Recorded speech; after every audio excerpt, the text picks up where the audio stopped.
This is a tuk-tuk. It's also called an auto rickshaw, and it's still tremendously common transportation throughout many parts of the world, primarily Africa and Asia. Today, I'm reviewing this one, and I'm going to show you all of its quirks and features.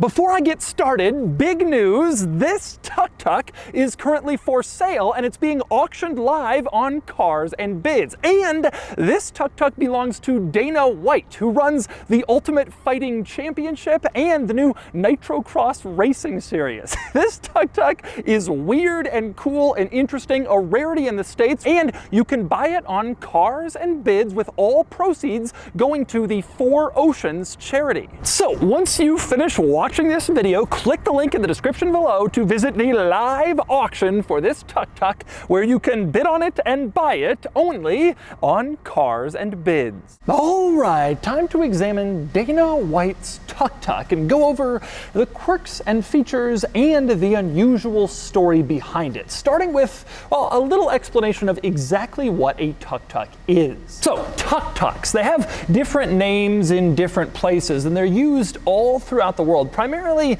in developing countries that have dense cities and decent weather, because tuk-tuks tend to be open without like doors or sides, and so you want to have pretty decent weather, not be too cold while you're driving or riding around in one. Now, primarily these are used for commercial purposes, so transporting goods or people. They're rarely owned by private individuals who just want to drive a tuk-tuk. Usually they're taxis, so driver sits up front, picks up people in the back, and in fact, in a lot of parts of the world, including Thailand, where I rode in tuk-tuk taxis, they are the only type of taxi. There's no traditional like cars that you hail. It's a tuk-tuk or basically not really much else. But tuk-tuks don't just transport people. Like I said, sometimes goods. There are pickup truck body styles where you can throw a bunch of stuff in the back and then carry things to market or wherever you need without the cost associated with buying a real large size pickup truck with four wheels. Now, as for the name,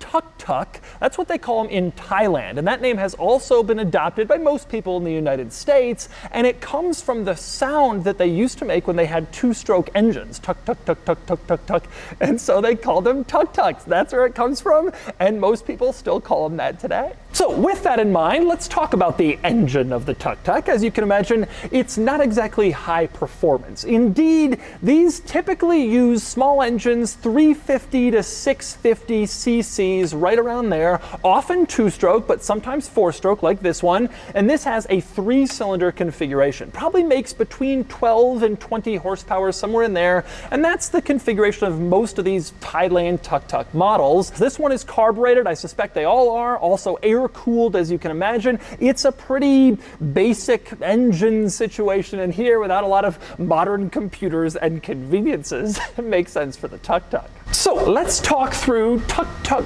quirks and features, starting up front in the center driver's seat, where you can see that this is really a combination of motorcycle and car, borrowing some from each. You got motorcycle because, well, it has handlebars, for one thing, not a steering wheel, handlebars, and you don't have an accelerator pedal. Instead, you twist the grip on the handlebars like you do in a motorcycle. So in that sense, and you're sitting in the center, it feels very motorcycle-y. Of course, you also have just one single front wheel, which is also a motorcycle-y trait, and the engine is mounted below this blue access panel next to the gear lever in the center, which is also roughly where the engine is placed on motorcycles. So in that sense, it is quite, well, motorcycle, but it is also quite car. For one thing, it has pedals. Even though the accelerator is a grip that you twist, on the left side you have one pedal, and on the right you have another. The left pedal is the clutch, and the right pedal is the brake, which is a bit of a problem in the mind, because you're supposed to clutch with your left foot and brake with your right foot. That's the furthest right thing. Usually you think that's the accelerator, but here it's the brake. So you got motorcycle accelerator, but car clutch and brake. brake. And then in the center, another car item, you have a traditional gear lever that you shift through a gear pattern.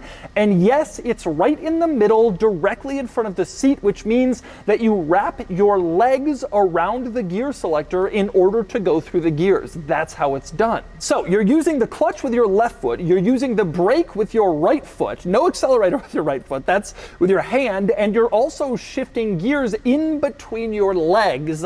I told you it's kind of a weird combination of motorcycle and car. Now, obviously, another more car-like feature in a Tuk Tuk is it has a roof and an upright windshield that connects with the roof, so it really feels a little bit more enclosed than a motorcycle. The windshield, interestingly, has a windshield wiper that can, well, wipe off the windshield, which is a nice practical addition. In terms of other Tuk Tuk controls, they're pretty much all mounted here to the left of, well, the handlebars. You have 4 unlabeled switches here. The one on the left activates the fuel pump, which you need to get it started. The next 2, one turns on one headlight. But the other one is unlabeled and we can't figure out what it does. Now, you see up front it has 3 headlights. So you're thinking, well, if one turns on one headlight, does the other switch turn on the other headlights? No, that's this switch mounted further up. That turns on the rest of the headlights. So you have one headlight unknown and then another headlight switch elsewhere, which makes a lot of sense. Then next to that you have a little lever that goes left, right. That is your turn signals. That also feels a little bit more motorcycle-y, not a steering column stalk like a car. It's just a switch, and of course they don't self-cancel. Then you have your ignition. Now on the dashboard itself you also have a couple interesting items. I already showed you the headlight control off to the left. You also have lights. These are of course your turn signals reminding you that you've left them on, left and right. You don't have like a little green arrow like in a car, but actual bulbs like exterior turn signals to tell you if you've left on your signals. You also have 2 dials in here. They let you know the status of your battery and your engine temperature. Strangely, they are not center mounted. They're off center just a little bit because Tuk Tuk. Now, also in this vicinity, you have the button that is the most convenient to the driver, and that would be this one here, mounted on the handlebars, the horn, which makes sense if you've spent time in Thailand, that the horn is the most convenient button to the driver. They honk it all the time to let people know you're coming, or you're here, or just to basically say hi. Now, also in this vicinity, in the driver's cockpit area, you can see the battery mounted here to the left of the seat. Again, this is all very basic and bare bones. You don't have some nice thing covering up the battery or it's hidden out of sight. It is sitting right next to you while you drive along at all times and exposed to the elements, except that it's sort of under the roof. That's a high quality battery placement. Now, if you want to access the engine, like I mentioned before, it's under this blue panel that basically goes around the shift lever. You pull that off and you get to the engine. You can see it here. Here's your 3-cylinder engine to power the Tuk Tuk, maybe around 20 horsepower. Interestingly, this blue panel that's around the gear lever, basically the engine cover, is held in place by the seat cushion. The seat cushion creates just enough force to keep the engine cover where it's supposed to be. When you remove the seat cushion, only then does the engine cover become loose and you can take it off. So instead of like a latch or a button that you push or a lever that you pull, you just remove your seat cushion and then your engine cover is loose and you can open it. By the way, looking around this interior, one other thing you'll notice, there is no parking brake. Like I said, this is basic, simple, bare bones. If you want to keep this thing from rolling away when you park it, you gotta put blocks on the tire. That's the only way. No real parking brake in the Tuk Tuk. Very simple. And next up, we move on to the back of this Tuk Tuk, which as you can see is configured for carrying passengers like a taxi. The driver's up front and you sit back and relax and enjoy your Tuk Tuk ride in the back. Now, this particular Tuk Tuk is a little more ornate than most, with these chrome railings going all around the sides. As you can see, most Tuk Tuks are pretty basic and bare bones, just like how they're built, and they don't usually have this stuff, although some are decked out in a fun way. This Tuk Tuk also has this multicolored bench seat, as you can see, a little rainbow flare that again, you don't usually see in Tuk Tuks in Thailand designed for carrying passengers, although sometimes you do, but this one is a little more exciting than most. Now, one thing you will notice is that this Tuk Tuk only has one entry point over here on the left side, which is because traffic in Thailand drives on the left side. Right-hand drive cars on the left side, so you would enter and exit from the curbside, the sidewalk, which is over here on the left. Now, this particular Tuk Tuk's modifications and upgrades that go further than just the multicolor seat and the chrome railings. There's some other cool stuff that were added to this one to make it stand out from the regular. The back wheels are probably the best example. You have 16-inch rear wheels that look like sporty and performance-y, almost like what you'd see on a modified Civic, except this is a Tuk Tuk. And undoubtedly, these are the sportiest wheels ever seen on any Tuk Tuk in Thailand. You also have back here an aftermarket exhaust. As you can see, it is, well, larger than normal. It really wakes up that 3-cylinder, 20 horsepower engine with its bigger outflows and gives you a real nice, meaty sound from your Tuk Tuk. Also back here, you can see a couple of other interesting things. One, there's a tailgate. If you unlatch this metal latch, you can drop this down and actually have a little cargo area behind the seats where you can put stuff. I never knew that Tuk Tuks had a trunk, but indeed this one does. In the back, you also have high-quality mud flaps. How do I know they're high quality? Because it says on them that they are high-quality Tuk Tuk mud flaps, and high is spelled like hello instead of H-I-G-H, high quality, but that's what you get from your Tuk Tuk mud flap supplier. Now, around the back side of the Tuk Tuk, you will also notice there is a little fuel filler cap back here. You twist this off, and this is where you add fuel to your Tuk Tuk. That's another way this is a little more like a car than like a motorcycle. And by the way, speaking of fuel, you might be wondering, why is this thing not electric? It's like the size of a golf cart. They're doing little taxi runs in dense cities. Seems like an obvious candidate for electric power, and indeed it does. And indeed that's coming. There are companies that have started to make electric Tuk Tuks. Same basic design, 3 wheels, single seat up front, taxi in back, but electric instead of gas powered, which seems like it makes sense. These are heavy polluters, as you can imagine. They're not exactly the most efficient engines, and an electric Tuk Tuk seems like the future in a lot of these countries that still use them. So I suspect they will sweep Asia and Africa with their plug-in-ness. But for now, we have this little tuk tuk tuk tuk tuk tuk tuk tucking along with its little gas engine. Okay, next up, we're going to talk Tuk Tuk and some other things with Dana White, this vehicle's rather unfortunate owner. No, first off, I think the question everybody's going to want to know is why do you, of all people, have a Tuk Tuk in America? We basically have our own network called UFC Fight Pass, and we take a lot of smaller organizations from around the world and put them on the network, and we do Muay Thai out of Thailand. So I got this from a guy in Thailand. Okay, and it came here, and now it's here. Yeah, it was delivered, and it's been sitting here for a couple of years down here in the garage. Now it's time to maybe move it along. Yeah, I haven't driven it once or anything. But I mean, for somebody who's into this, I guess this would be pretty cool. Kind of cool, right. You're into motorsport, obviously. Tell me about Nitrocross. Me and Lorenzo Fertitta own a company called Thrill One. He was my original partner in the UFC.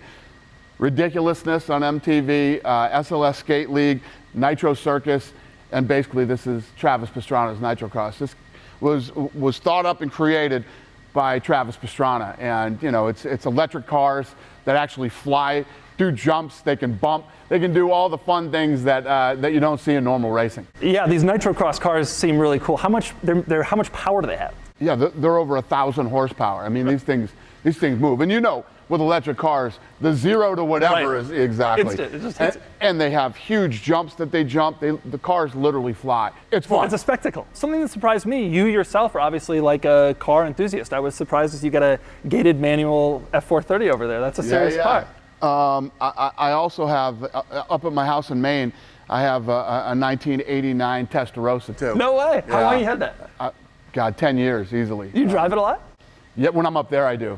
You're in there in summer, I assume? Yeah. How do people in Maine react to this? Oh, people love it. You know, you don't see a lot of Ferraris up in Maine where I'm at, so. Yeah, no, I bet you don't. It's pickup truck. It's fun to drive. What else you got? There's a, what is this? This is an 812 and this is an F8. What else you got? Here's the thing about me with cars. I like cars and I buy cars, but I don't know a lot about cars, you know what I mean? If you ask me, what's the horsepower on this? I have no fucking idea. I have a 1969 Chevy Camaro. And I just got I actually got it at the Barrett-Jackson, was the Judge. Oh, nice. Yeah, the Judge. Yeah. And it's like, the Judge it's original everything, like the sticker is still in the window from when they bought it. I mean, it's that's that awesome. Put together. I also have a lot of fun cars, although I noticed that driving around regularly, I just want to be comfortable now Yep. as I get older. What is your daily driver car? Yeah, the super fast. You're legit. You're like taking that out every day. I drive this every day. I either drive this one or this one every day. This one, the seats aren't as comfortable, but this is a motherfucking race car. Okay, this thing is, that's called the super fast, but this is super fast. I mean, it's night and day between these two cars. That car is more of a comfort car. It's comfortable, you can drive every day. This thing is, so there has to be, no exaggeration, 15 pictures of me getting pulled over on the freeway on this thing. I've been pulled over like 15 times. Nevada Highway Patrol knows 100%. Oh, it's this guy again. What is the Testarossa? I mean, Testarossas are hard cars to drive. You ever get in that thing and you're like, oh yeah, what am I doing with this? The thing is, when you get, so if you grew up when I grew up in the 80s, the Testarossa was it. Yeah, you know what I mean? It was the car. But when you actually get in it, it's tiny, and the pedals are really close together. It's not an easy car to drive, but it's fun. It's fun to drive every once in a while in the summer. And all of these cars are more fun than the Tuk Tuk. I don't know. The Tuk Tuk could be fun if you got the guy that's into driving the Tuk Tuk, but yeah, it is a kick in the face. I'll tell you that. The Tuk Tuk is a car. I don't know if it's a car. It's a vehicle that you don't ever see in America. You don't see these around. It's very unique, and it's got to be pretty expensive to ship over from Thailand. So. Right. Yeah. And this one was owned by Dana White. You can go around telling people, I got Dana White's Tuk Tuk. My Tuk Tuk from Thailand. Well, thank you. Thanks for letting me come out here and review. It's literally got 0 miles on it. I've never driven it. We don't know. Who knows what it was doing before? It probably drove people around for 25 years. Who knows what happened before it got to America, but I can tell you this, been driven 0 since it got, he just took a lap around the parking lot. 1 mile. Yeah. That's it. Nobody's ever driven this thing here. All right, well, thanks for having me. I appreciate it. Thank you. Woohoo! Okay, driving the Tuk Tuk. This is an absolutely terrifying experience in every way. Okay, the gear selector is inexplicably in between my legs in the middle. And so, and the seating position at my height is awful. My knees are bent way back, and it's absurd. Oh God, there's a truck. Please see me. Okay, I'm gonna attempt a gear change. Clutch in. I did it! I changed gear! Okay, so now I'm in second. It's riding better. One thing I'm anxious about is rolling over. It may not roll over, but I don't know. I don't know what this thing's limits and capabilities are. I was told that first and second are great. Third, you'll find it eventually. It's so funny, now that I'm driving this, I truly cannot believe I ever got on one of these in Thailand. Like, what? This is terrifying. It's terrifying to drive. It's terrifying to coexist with.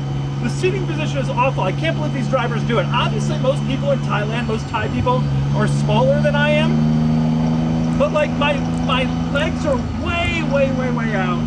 My knees are way pushed out, and the gear selector is in the middle. And the thing is, it's carbureted, and the way it's tuned, you basically have to be on the throttle a little bit or else it'll die. And so I have to shift gears with my left hand because I got to stay on the throttle with my right hand. It's actually kind of a charming little experience. One of these that's electric, which my understanding is they're starting to make them, I think would actually be sort of cool. The gas component, which is like keeping my hand on the throttle so it doesn't die and shifting gears, that makes it sketchier for sure. I'm gonna go for third. I was told third's hard to find, but you know what? I've driven a lot of cars. I'll find third. Oh, didn't find it. Oh, no, now I'm in neutral. Back to second.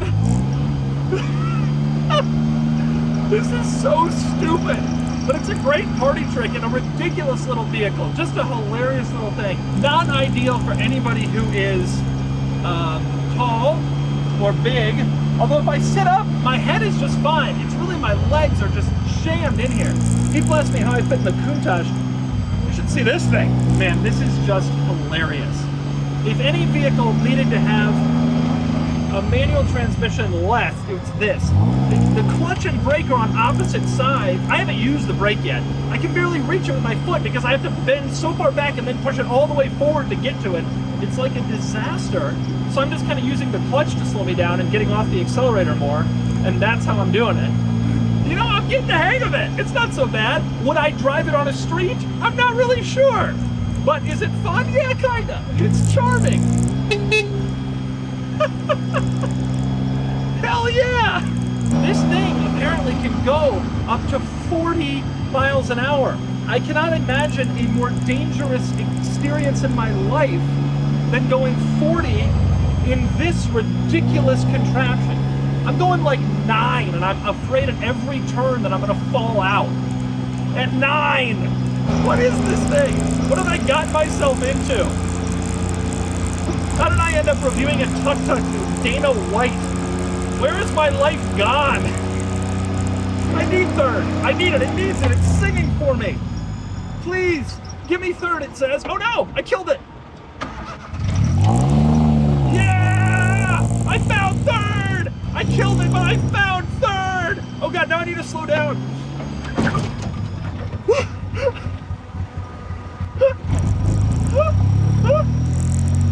I don't know what I just did.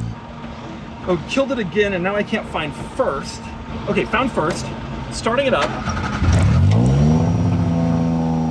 We're good.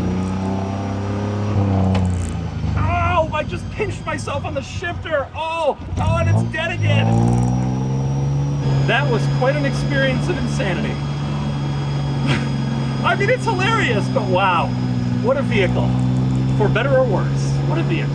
And so, that's a Tuk Tuk. Not just a Tuk Tuk, but Dana White's bizarrely modified and interesting Tuk Tuk that you can buy on Cars and Bids, with all proceeds going to the Four Oceans charity. And now it's time to give this Tuk Tuk a DougScore. And the DougScore is here, 23 out of 100, placing the Tuk Tuk dead last among all cars I've ever reviewed, ever. It's worse than the BMW Isetta, worse than the Trabant, even worse than the meter-made car. With that said, it's charming and surprisingly fun to drive, and the proceeds from its sale are going to a good cause. I was actually more charmed by the Tuk Tuk than I expected, though in the US it's certainly more of a curiosity than any form of rational human transportation.